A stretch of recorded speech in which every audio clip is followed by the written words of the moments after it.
right to enter and exit member states across Africa and move freely within them, coupled with the freedom to move goods unrestricted across the continent. These are seen as key drivers for boosting Africa's economic development. The implementation of measures to promote free movement can be considered as prudent practice and even fundamental elements to breaking down the barriers that have limited economic and social integration throughout the continent and sadly even weakened the spirit of Pan-Africanism. The path towards transformation of Africa into a free movement zone and removing prohibitive restrictions was first conceptualized in 1991 in the treaty establishing the African Economic Community, also referred to as the Abuja Treaty, which offered a founding framework for continental integration and set out key objectives for Africa's regional economic communities, including promotion of economic, social and cultural development, and the integration of African economies in order to increase economic self-reliance, development, mobilization and utilization of the human and material resources of Africa in order to achieve a self-reliant development, and promoting cooperation in all fields of human endeavor in order to raise the standard of living for Africans and enhance economic stability. The African Union's blueprint for the continent's social, political and economic development and integration, enshrined in Agenda 2063, recognizes free movement as a key element in achieving the continent's development goals and aspirations by allowing Africans to travel, work and live within their own continent. Agenda 2063 Aspiration 2 outlines the role that an integrated continent will fulfill. And this initiative is further galvanized by the Free Movement of Persons Protocol, which specifies 3 rights which are necessary for the implementation of the goals of the Abuja Treaty. Namely, the right of entry, where African citizens shall have the right to enter, stay, move freely, and exit the territory of an AU member state in accordance with the laws, regulations, and procedures of the host country. The right of residence, where African citizens shall have the right of residence in the territory of any AU member state, and the right of establishment, where African citizens shall have the right to set up in the territory of the host of any AU member state as a business, trade, profession or vocation, or an economic activity as a self-employed person. The protocol on the free movement of people enables people to ensure that they are able to travel across Africa visa-free. That's the essence. It is also going to facilitate a right of residence and right of establishment. So, giving the example of a business person from Lesotho, if they want to set up a business in Kenya, under the protocol, they would have every right. They can establish that. If somebody wants to reside in another African country other than their country of origin, they have the right to do that. And then, most important, it is also going to facilitate a mutual recognition of professional qualifications. At the end of the day, your qualifications, if you are from Lesotho, should be able to be recognized in another African country. So those are the benefits that it offers.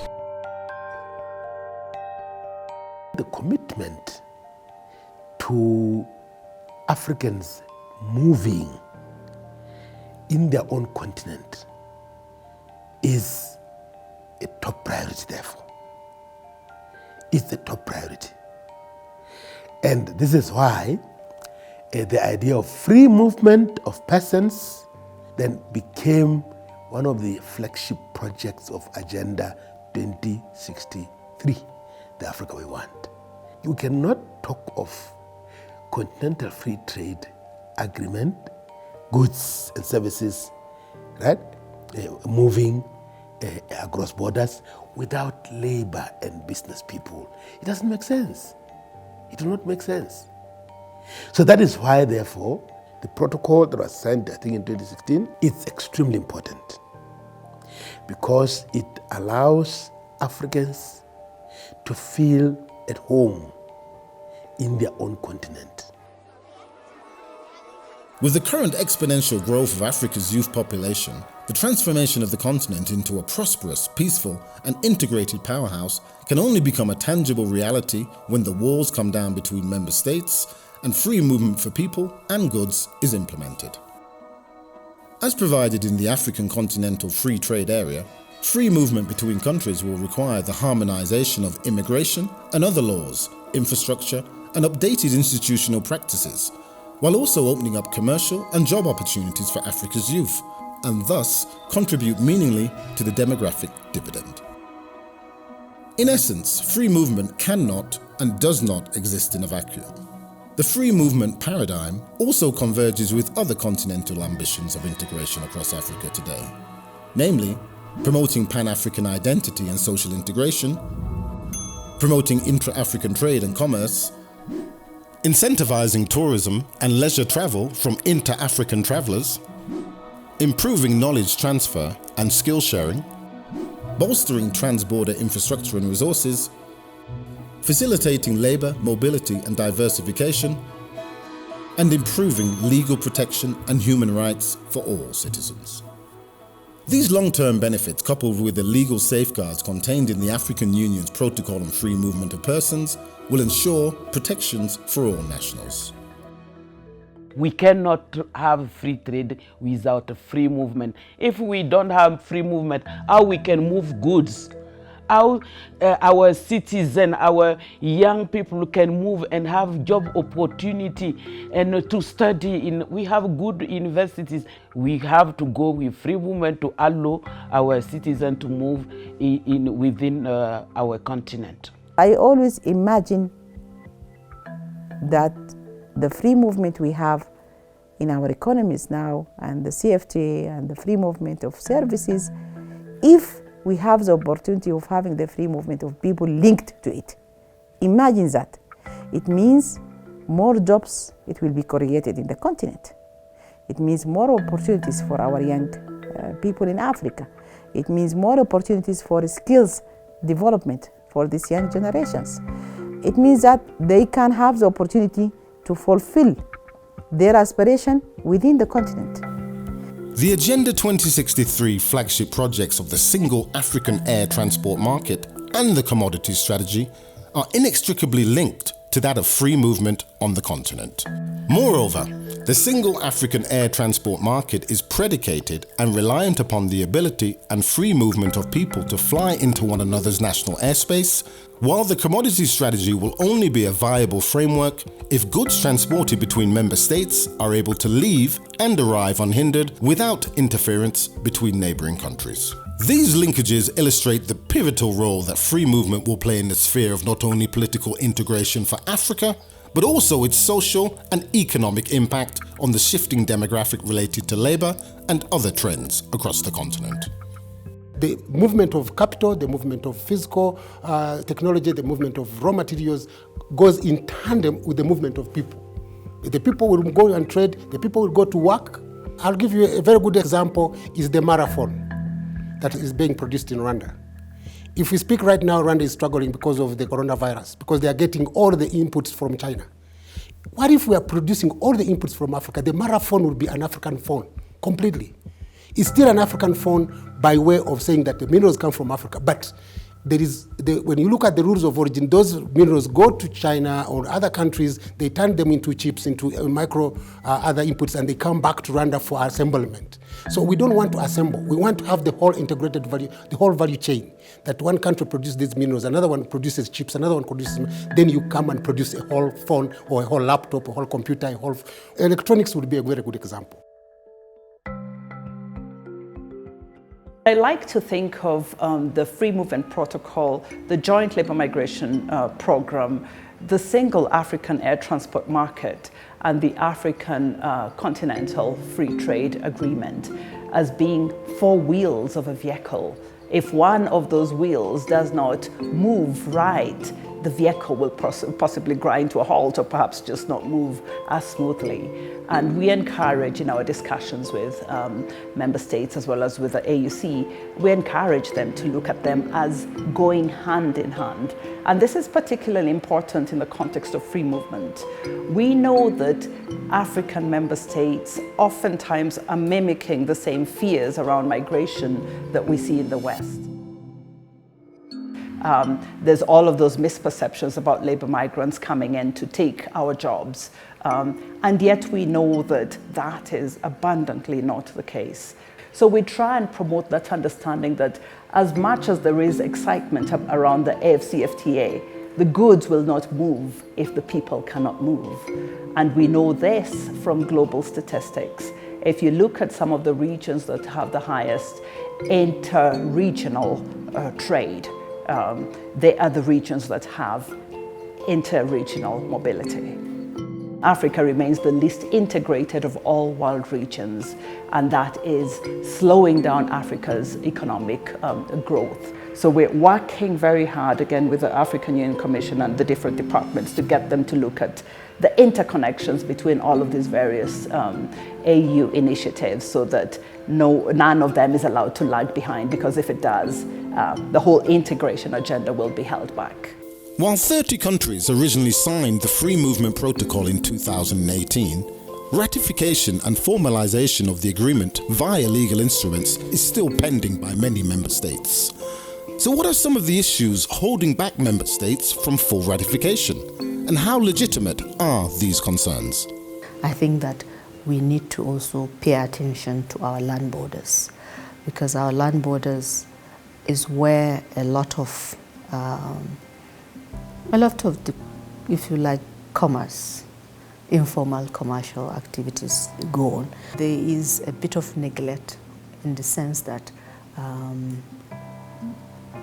if you are concerned about the security of your border, then definitely the start point should definitely be the community living there.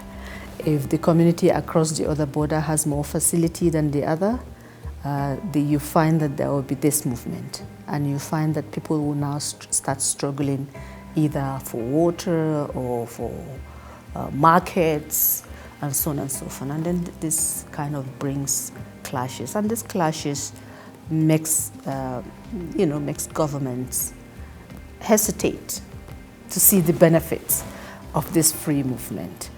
People have fear of the economic impact. People have fear about security. What will be the security implications of people coming into our territory? There isn't the comfort level that there ought to be regarding where other countries are in terms of their civil registry systems, which are very weak. In most countries on the continent, it has to be said.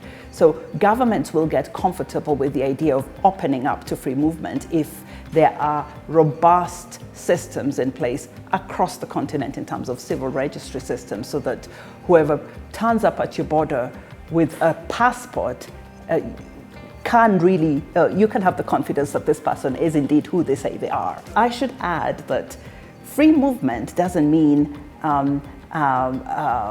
zero border controls. If anything, free movement implies ever more robust controls at borders. So this is something we feel the need to emphasize, that in an age of free movement, we need to support countries to ensure they have the capacities for ever more robust border controls, but with a different posture, with a posture of facilitation rather than impeding. Because again, the vast majority of intra-African movements are bona fide movements. They should be facilitated, not impeded.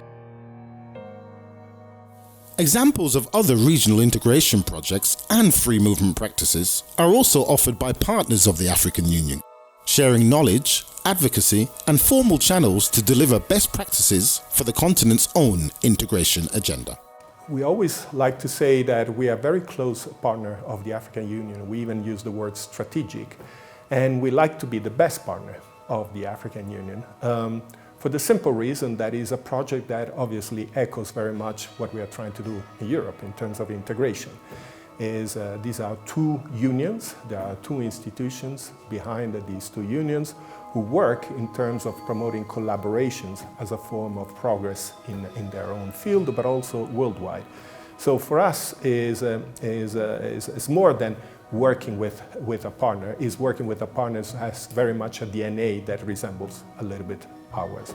We believe very much that development of Africa will progress because of integration, and that's why we like to call it a partnership, because it's something where there is something for both of us in terms of opportunities, but also in terms of establishing and strengthening models of integration.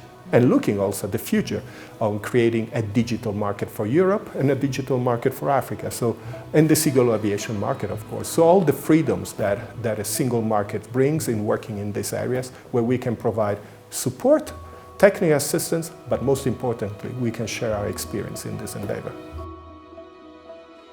The adoption and implementation of the African Free Movement Protocol, together with the African Continental Free Trade Area, carries tremendous potential to boost economic growth and promote social development in line with the Pan-African Agenda 2063. When implemented properly and in line with the interests and rights of migrants, states and employers alike, the abolition of visa requirements and the right of residence will help boosting productive labor mobility, ensuring that the enormous human talent available in Africa can truly benefit the whole continent.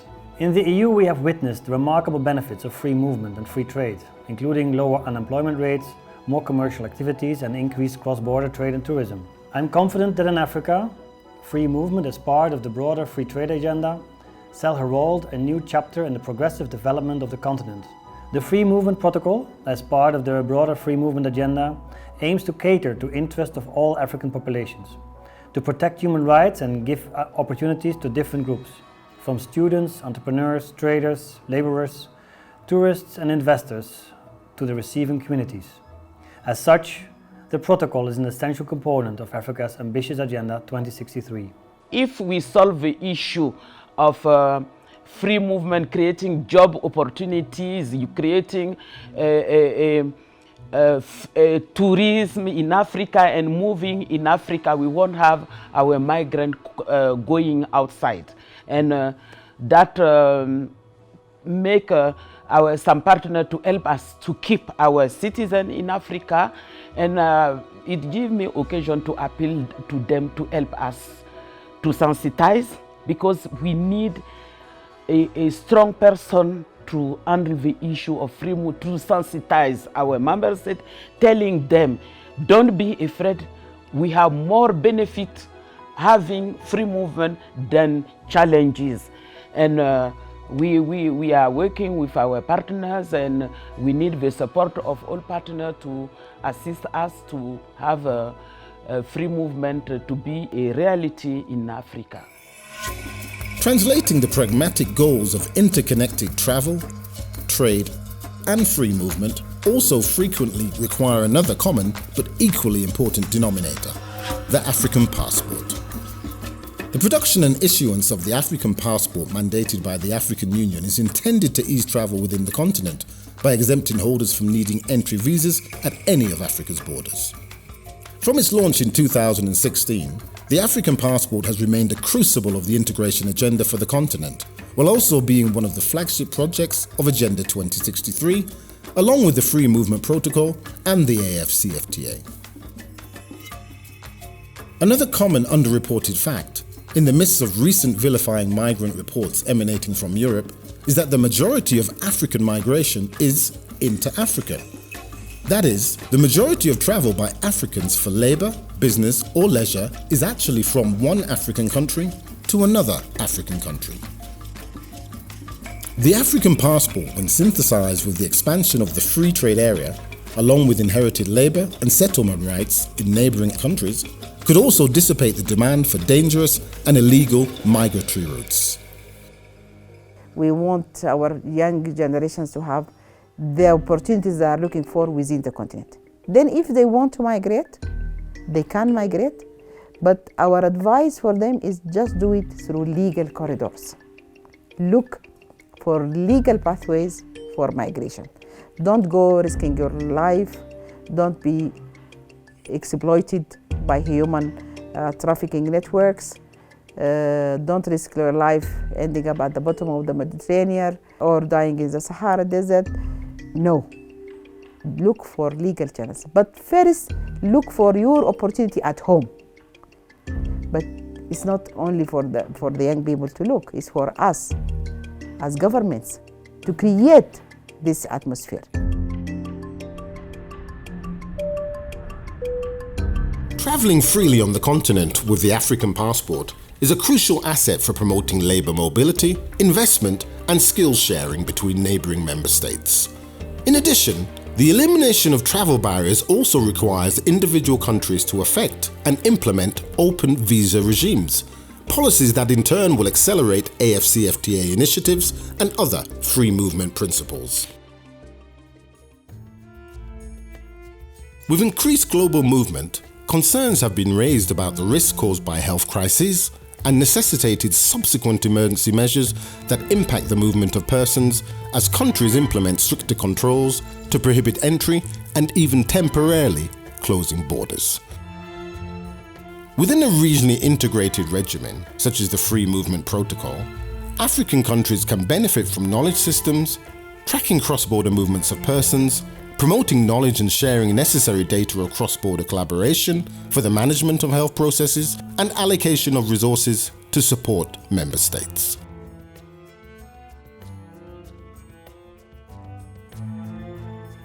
The Americans, the Europeans, predominantly, they move easier than us as Africans in our own continent.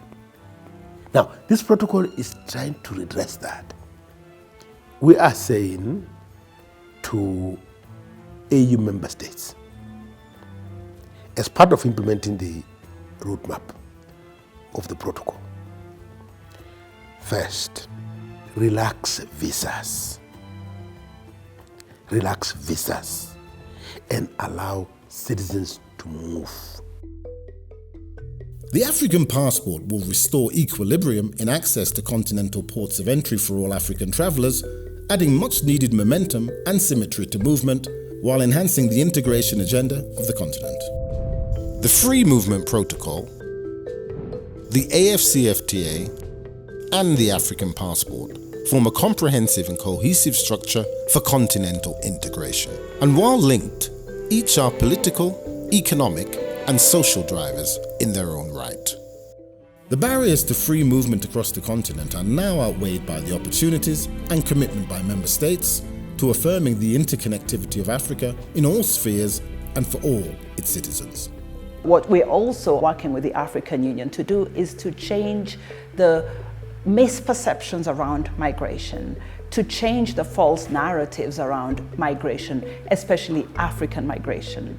And we hope that with time, when migration is better understood, countries that right now see it as a threat will embrace it as the opportunity that it is, again, if well managed. So changing the narrative is another important aspect of our work that will have to be reinforced going forward if free movement is to become the reality that we need for it to be.